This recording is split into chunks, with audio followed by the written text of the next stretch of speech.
2025ಕ್ಕೆ ಹೊಸ ಬದಲಾವಣೆಗೆ ನಾಂದಿ ಹಾಡಲಿದೆ. ಹಾಗಾದ್ರೆ ಯಾವೆಲ್ಲ ಫೆಸಿಲಿಟಿ ಸಿಗುತ್ತೆ, ಯಾವೆಲ್ಲ ಬದಲಾವಣೆ ಆಗುತ್ತೆ? 2025ಕ್ಕೆ ಹೊಸ ಬದಲಾವಣೆ ಆಗಲಿದೆ.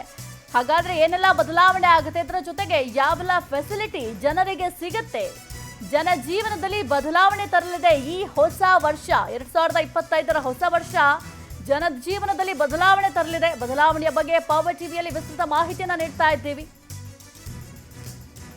ಜನ ಜೀವನದಲ್ಲಿ ಪರಿಣಾಮ ಬೀರಲಿದೆ ಈ ಬದಲಾವಣೆ. ಹೊಸ ವರ್ಷಕ್ಕೆ ಕಾರ್ ಖರೀದಿ ಸಂಕಲ್ಪ ಮಾಡಿದವರಿಗೆ ಬಿಸಿ ತಟ್ಟಲಿದೆ.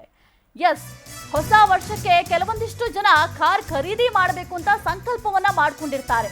ಅವರಿಗೆ ಈಗ ಬಿಸಿ ತಟ್ಟಲಿದೆ. ಹೊಸ ಕಾರುಗಳ ಬೆಲೆಯಲ್ಲಿ 4% ಹೆಚ್ಚಳ ಆಗಲಿದೆ. ಟಾಟಾ, ಮಹೀಂದ್ರ, ಕಿಯಾ, ಹುಂಡೈ, ಸುಜುಕಿ, BMW ಈ ಕಾರ್ಗಳಲ್ಲಿ 4% ಹೆಚ್ಚಳ ಆಗಲಿದೆ. ಬಹುತೇಕ ಎಲ್ಲಾ ಕಂಪನಿಗಳ ಕಾರ್ ಬೆಲೆಯಲ್ಲಿ ಹೆಚ್ಚಳ ಆಗಲಿದೆ. 2% 4% ಬೆಲೆ ಹೆಚ್ಚಳ ಮಾಡಲಿದೆ ಕಂಪನಿಗಳು. ಹೊಸ ವರ್ಷಕ್ಕೆ ಕಾರ್ ಖರೀದಿ ಸಂಕಲ್ಪ ಮಾಡಿದವರಿಗೀಗ ಬಿಸಿ ತಟ್ಟಲಿದೆ. ಕೆಲವೊಂದಿಷ್ಟು ಮಂದಿ ಏನ್ ಮಾಡ್ತಾರೆ, ಹೊಸ ವರ್ಷ ಅಂದಾಗ ಕೆಲವೊಂದಿಷ್ಟು ಸಂಕಲ್ಪ ಇಟ್ಕೋತಾರೆ.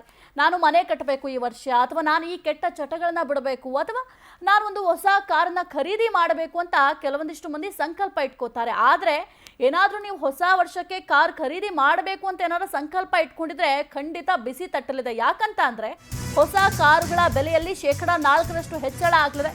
ಇನ್ನು PF ಹಣ ಪಡೆಯುವುದು ಇನ್ನೂ ಮತ್ತಷ್ಟು ಸುಲಭ ಆಗತ್ತೆ. ATM ಮೂಲಕವೇ ನಿಮ್ಮ PF ಹಣ ಪಡೆಯುವ ಸೌಲಭ್ಯ ಸಿಗಲಿದೆ ನಿಮಗೆ. ಜನವರಿ ತಿಂಗಳಿನಲ್ಲೇ ಈ ಯೋಜನೆಯು ಕೂಡ ಜಾರಿ ಆಗಲಿದೆ. ಒಂದ್ ಕಡೆ ಕಾರ್ ಬೆಲೆ ಹೆಚ್ಚಾಗುತ್ತೆ, ಮತ್ತೊಂದ್ ಕಡೆ PF ಹಣ ಪಡಿಬೇಕು ಅಂದ್ರೆ ಮತ್ತಷ್ಟು ಈಸಿ ಆಗುತ್ತೆ ನಿಮ್ಗೆ. ಇಂಟರ್ನೆಟ್ ರಹಿತ ಫೋನುಗಳಲ್ಲಿ 10,000 ಕಳಿಸಲು ಅವಕಾಶ ಕೂಡ ಇರುತ್ತೆ. ಈವರೆಗೆ 5,000 ಇದ್ದ ಮಿತಿ ಈಗ 10,000ಕ್ಕೆ ಹೆಚ್ಚಳ ಆಗಲಿದೆ. ರೈತರಿಗೆ ಖಾತರಿ ರಹಿತ ಸಾಲದ ಪ್ರಮಾಣ 2 ಲಕ್ಷಕ್ಕೆ ಏರಿಕೆ ಆಗಲಿದೆ. ಈವರೆಗೆ 1.60 ಲಕ್ಷ ಇದ್ದ ಸಾಲದ ಪ್ರಮಾಣದಲ್ಲಿ ಹೆಚ್ಚಳ ಆಗಲಿದೆ. ಇಂಟರ್ನೆಟ್ ಬೆಲೆ ಹೆಚ್ಚಳಕ್ಕೆ ಮುಂದಾಗಿರುವ ಟೆಲಿಕಾಂ ಕಂಪನಿಗಳು ಕೆಲವೊಂದಷ್ಟು ಏನು ಕಾರ್ 4% ಹೆಚ್ಚಳ ಮಾಡೋದ್ರ ಬಿಸಿಯ ಜೊತೆಗೆ ಕೆಲವೊಂದಿಷ್ಟು ಖುಷಿ ವಿಚಾರಗಳು ಕೂಡ ಇದೆ. PF ಹಣ ಪಡೆಯೋದು ಮತ್ತಷ್ಟು ಸುಲಭ ಆಗುತ್ತೆ ನಿಮಗೆ. ಇದರ ಜೊತೆಗೆ ಇಂಟರ್ನೆಟ್ ರಹಿತ ಫೋನ್ಗಳಲ್ಲಿ 10,000 ಕಳಿಸಲು ಅವಕಾಶ ಕೂಡ ಕಲ್ಪಿಸಿಕೊಡಲಾಗುತ್ತೆ.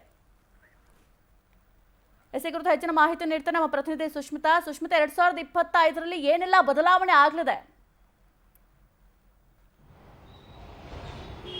ಸಾಹಿತ್ಯ 2024ರ ಕ್ಯಾಲೆಂಡರ್ ಬದಲಾಗಿ ಈಗ 2025 ಹೊಸ ಕ್ಯಾಲೆಂಡರ್ ಬಂದಿದೆ. ಹೊಸ ಕ್ಯಾಲೆಂಡರ್ ಜೊತೆ ಕೆಲವೊಂದಿಷ್ಟು ಹೊಸ ವಿಚಾರಗಳು ಕೂಡ ಬಂದಿದೆ. ಅಂದ್ರೆ ಇವಾಗ ಹೊಸದಾಗಿ ಕೆಲವೊಂದಿಷ್ಟು ನಿಯಮಗಳು ಜಾರಿ ಆಗ್ತಾ ಇದೆ. ಅದರಲ್ಲಿ ಕೆಲವೊಂದಿಷ್ಟು ನಿಯಮಗಳು ಖುಷಿಯನ್ನ ಕೊಟ್ರೆ, ಕೆಲವೊಂದಿಷ್ಟು ನಿಯಮಗಳು ಸ್ವಲ್ಪ ಬೇಜಾರನ್ನ ಮೂಡಿಸುತ್ತೆ. ಯಾಕಂತ ಹೇಳಿದ್ರೆ ಹೊಸ ವರ್ಷಕ್ಕೆ ಕಾರನ್ನ ತೆಗೆದುಕೊಳ್ಬೇಕು ಅಂತ ಹೇಳಿ ಸುಮಾರು ಜನ ಕನಸನ್ನ ಕಟ್ಟಿರ್ತಾರೆ, ಅದಕ್ಕೋಸ್ಕರ ಹಣವನ್ನ ಕೂಡಿಟ್ಟಿರ್ತಾರೆ. ಆದ್ರೆ 2% ಇದ್ದಂತಹ ಕಾರಿನ ಬೆಲೆ 4%ಗೆ ಏರಿಕೆ ಆಗ್ತಾ ಇದೆ. ಒಂದ್ ರೀತಿಯಲ್ಲಿ ಅಂದ್ರೆ ಎಲ್ಲಾ ಕೂಡ ಬ್ರಾಂಡೆಡ್ ಕಾರ್ಸ್ಗಳು ಏನಿದೆ ಆ ಎಲ್ಲಾ ಕಾರ್ಸ್ಗಳ ಮೇಲೂ ಕೂಡ ಈ ಒಂದು 4% ಬೆಲೆ ಏರಿಕೆ ಆಗ್ತಾ ಇದೆ. ಇದ್ರ ಜೊತೆಗೆ ಏನು ಅಂತ ಹೇಳಿದ್ರೆ, ಏನು ಮೊಬೈಲ್ ಅನ್ನ ರೆಗ್ಯುಲರ್ ಆಗಿ ಯೂಸ್ ಮಾಡೋದು, ಇವಾಗ ಇಂಟರ್ನೆಟ್ ಇಲ್ಲ ಅಂತ ಹೇಳಿದ್ರೆ ಜೀವನನೇ ಇಲ್ಲ. ಆದ್ರೆ ಈಗ ಇಂಟರ್ನೆಟ್ ಬೆಲೆನೂ ಕೂಡ ಜಾಸ್ತಿ ಮಾಡಬೇಕು ಅಂತ ಹೇಳಿ ಟೆಲಿಕಾಂ ಕಂಪನಿಗಳು ಒಂದ್ ಸ್ವಲ್ಪ ಚಿಂತನೆಯನ್ನ ನಡೆಸ್ತಾ ಇರುವಂತದ್ದು. ಈಗ ಆಲ್ರೆಡಿ ಎಲ್ಲವೂ ಕೂಡ ಕಾಸ್ಟ್ಲಿ ಆಗಿದೆ. ಅದರಲ್ಲೂ ಕೂಡ 1 ತಿಂಗಳ ಇಂಟರ್ನೆಟ್ ಆಗಿರ್ಬೋದು, 1 ತಿಂಗಳ ಕರೆನ್ಸಿ ಆಗಿರ್ಬೋದು, ಇದೆಲ್ಲವೂ ಕೂಡ ಸ್ವಲ್ಪ ಕಾಸ್ಟ್ಲಿ ಆಗಿದೆ. ಇದನ್ನೇ ಇವಾಗ ಮಾಡ್ಕೊಳ್ಳಿಕ್ಕೆ ಅಂದ್ರೆ